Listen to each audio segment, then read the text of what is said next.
สบายดีสบายดีเบาหนึกเนาะ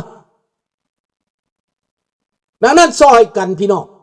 ถ้าเฮาซอยกันคนละไม้คนละมือซอยกันคนละเหือคนละแหงคนอเมริกาแคนาดากลับไปฉลองลาว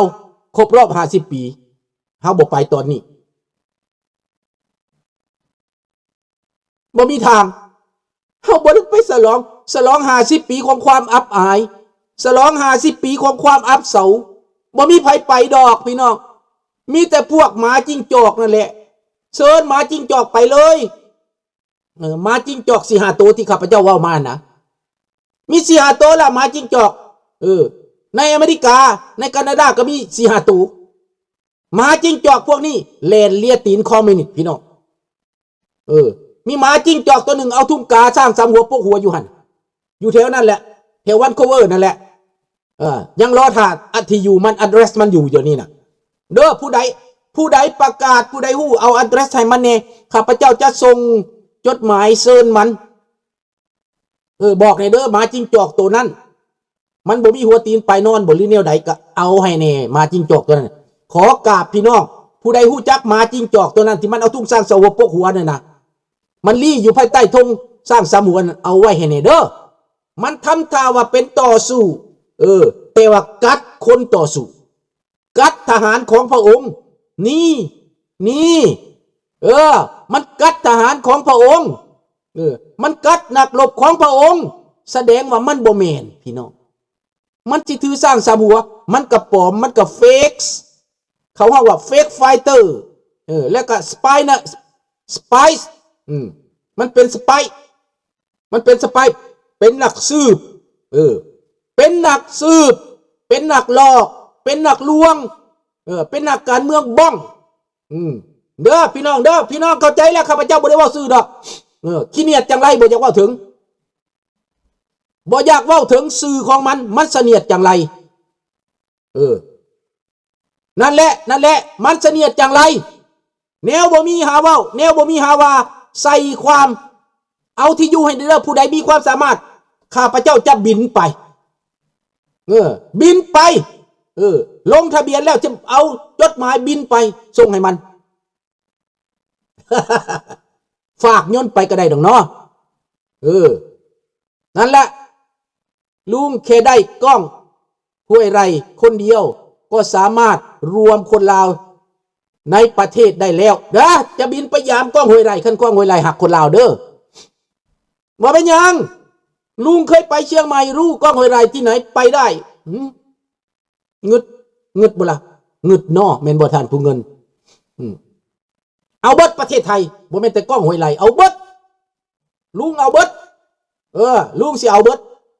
ขอรวมไม้รวมมือขอกราบแทบเท่าพี่น้องคนไทยนะครับให้ร่วมเซฟเอาคิงเอาพรินซ์กราวให้เซฟให้สวยสวยเจ้าลาวเฮาให้กลับคืนบ้านเกิดเมืองนอนให้เป็นสังสินไซกับประเทศข้างใหญ่และจะบริกลับไปฉลอง50 ปีใด50 ปีนั้นเป็นความเสื่อมโทรมเป็นความอับอายขายหน้า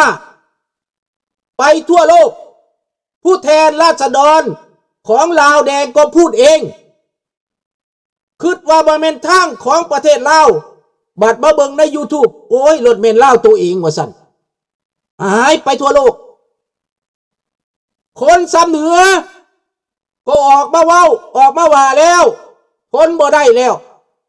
บ่มีผู้ใดซวยข้าพเจ้าก็เลยตอบคนซ้ำเหนือไปว่า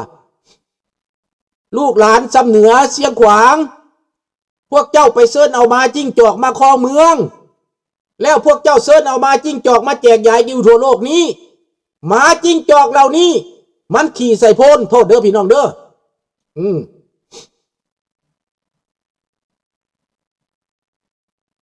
นั่นแหละเฮาบ่ไปดอกหลอกไปเฮาก็บ่ไปมีแต่หมาจิ้งจอกไปมันหมาจิ้งจอกหลอกไปหลอกเงินคนลาวนอกอีกอย่าลืมมันจะหลอกเอาเงินในวัดคืนไปสนับสนุนวัดลาว ศูนย์ประพฤติศูนย์ล่างสมองศูนย์ควบคุมจิตใจคนลาวก็อยู่ในวัดลาวนั่นแหละหลอกเงินไปสร้างวัดเพื่อเป็นศูนย์อบรมหนึ่งมันบอกให้เจ้าวางเสยครูบาเดี๋ยวนี้ใส่แผนใหม่ได้ครูบาลาวแดงได้บอกให้วางเสยการเมืองไปสนให้วางเสยบันว่าแต่ท่านหลายเพื่อนที่สร้างวัดสร้างซิมคนตายแล้วสร้างมาให้ไผเบิงคันคนตายแล้วมันบ่มีเงินน่ะมันทุกข์มันยากมนุษย์มันยากชาวบ้านบ่มีข้าวลงเพลลงจังหันมันตายแล้วนี่ขอบใจท่านผมมาซอกให้ที่อยู่ให้ในเด้อท่านผมมาเด้อนี่แหละดังนั้นพี่น้อง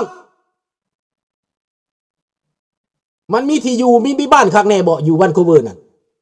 ข้าพเจ้าจะไปหาพี่น้องวันโคเวอร์เด้อพี่น้องอเมริกาขึ้นมาหลบมีโอกาสสิไปเอาไข่ไปป้อนให้เอาไข่ป้อนเอาไข่เน่าตากแดดดีๆป้อนเข้าไปจักกระตาหนึ่งเอามากระทุนยิงข้ามค่ายไปยิงใส่บ้านมันพี่น้องยิงไข่เน่าใส่ให้มันมาเป็นหยังมันบ่มาตั้งอยู่วงเรียนนี่นะกูสิได้เอาทุกมื้อน่ะมึงย่านมึงไปตายหายังอยู่วันโคเวอร์พูนบักผีหาลาวแดงบักโคตรแม่ซวยสุบ่มาตั้งอยู่นี้ตั้งอยู่วงเรียนนี่นะกูจะเอาไข่เน่าไปให้ทุกมื้อนี่นะดังนั้นแหละพี่น้องร่วมใจกันเด้อพี่น้องเด้อแจ้งชัดเจนแล้วเดี๋ยวนี้นะราชวงศ์นั้นเพิ่นอยากได้พี่น้องเฮา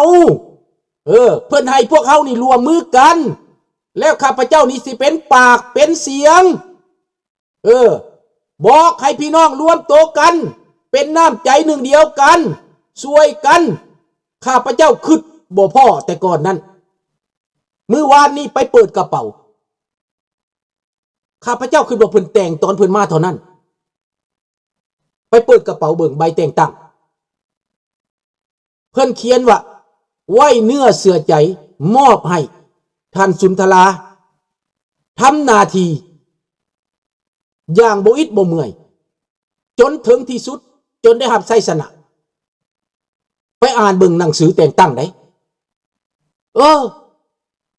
แต่ก่อนก็น้อยใจลึกๆอยู่เป็นหยังเพิ่นจังบ่ติดต่อเป็นหยังเพิ่นจังบ่นั่นสิติดต่อจังได๋เพิ่นได้เสียชีวิตไปแล้วเฮาก็ต้องติดต่อผู้ที่ยังสันตัวเข้าใจเลยเด้อพี่น้องเด้อเดี๋ยวนี้เข้าใจแล้วข้าพเจ้ารู้จักหน้าที่แล้วได้นี่ใบอันนี้นะใบอันนี้ก็บ่มีสิ้นสุดพี่น้องมี2ใบพี่น้องบ่มีสิ้นสุดอีกพี่น้องหมายก็ว่าเกียรติศักดิ์ศรีนี่ตลอดไปพี่น้องฮอดใส่กระยาใส่ได้พระเจ้ามหาชีวิตว่าพระองค์ว่าแล้วบ่คืนคำนี่แหละตัวแทนตานั้นได้จ้ำลงไปแล้วตาประทับนั่นนะ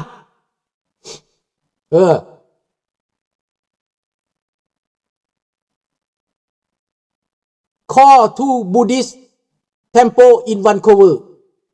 โอเคเข้าใจแล้วขอบใจจะไปนั่นแหละ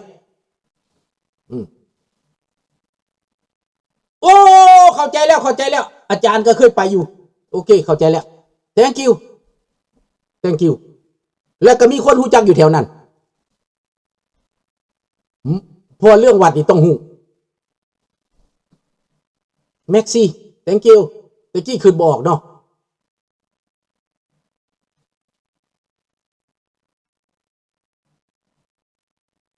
อาดาว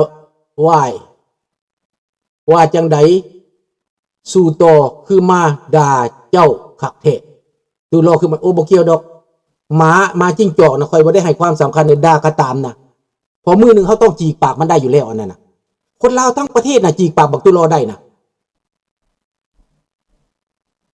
จีกจนตายพูดแต่ยังได้นะเข้าใจแล้วบอกคันความสามัคคีเฮามีน่ะหมาตัวเดียวจิ้งจอกตัวเดียวบ่ต้องไปคอยแค่เฮาบ่ต้องไปเสียเวลา เขาห้องว่า go straight ต้องเดินหน้าบ่ต้องแวบ่ต้องวอหมาเห่านะพี่น้องบ่ต้องแวข้าพเจ้ามาคึดคักแล้วมาเบิ่งหน้าที่แล้วโอ้ยสบายดีน้องชายแม่แล้วเบิดเด้อน้องเด้อเบิดทุกคนแชร์แล้วก็ต่อไป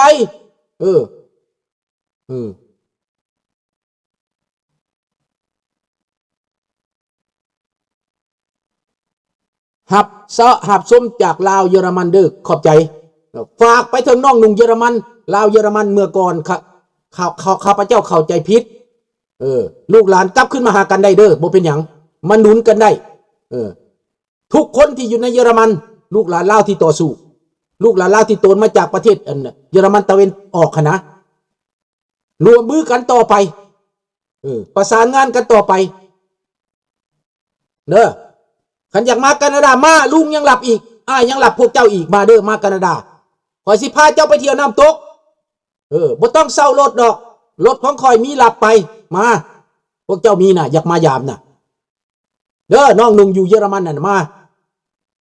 คอยพร้อมแล้วเดี๋ยวนี้น่ะถึงเวลาแล้วแต่ก่อนน่ะมันมีคนมาสักมาจูงมันมีคนมาดึงมันมีคนมาหยั่วมาเหย้าเดี๋ยวนี้ไผหยั่วคอยบ่ได้แล้วบาดนี้น่ะไผมาปักมาแว่งมาแบ่งมาสนบ่ได้แล้วเดี๋ยวนี้น่ะ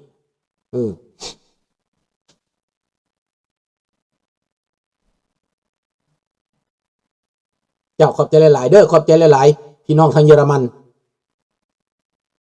สบายดีบุญคงดังนั้นพี่น้องแนวใดก็ตามอย่าแตกอย่าแยกหมาจิ้งจอกพวกนั้นเฮาอย่าไปแคร์มันบ่มีแขวแล้วหมาบ่มีแขวแล้วหมดแล้วบ่มีหยังเฮาบ่ต้องเสียใจ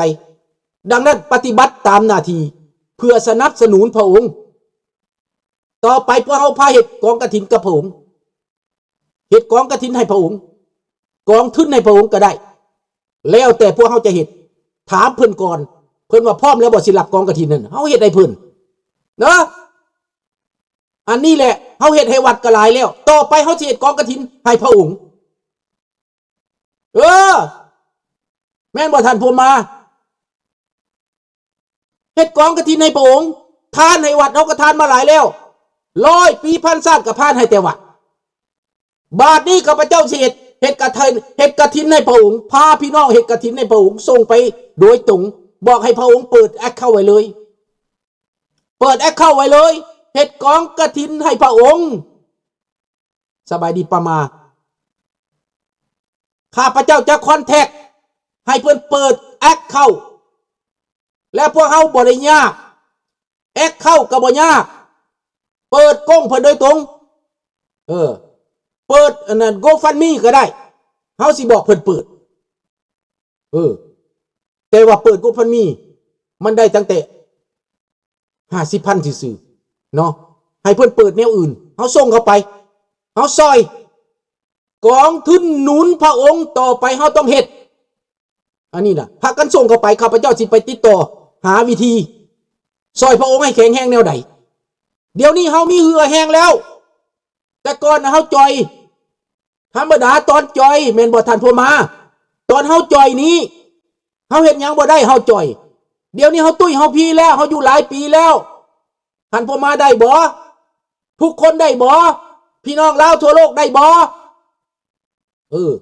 สนับสนุนพระองค์ไปหาพระองค์โดยตรงโลดข้าพเจ้าจะไปบอกให้พระองค์เปิดแอคเคาท์นี่แอคเคาท์พิเศษกองทุนเพื่อเคลื่อนไหว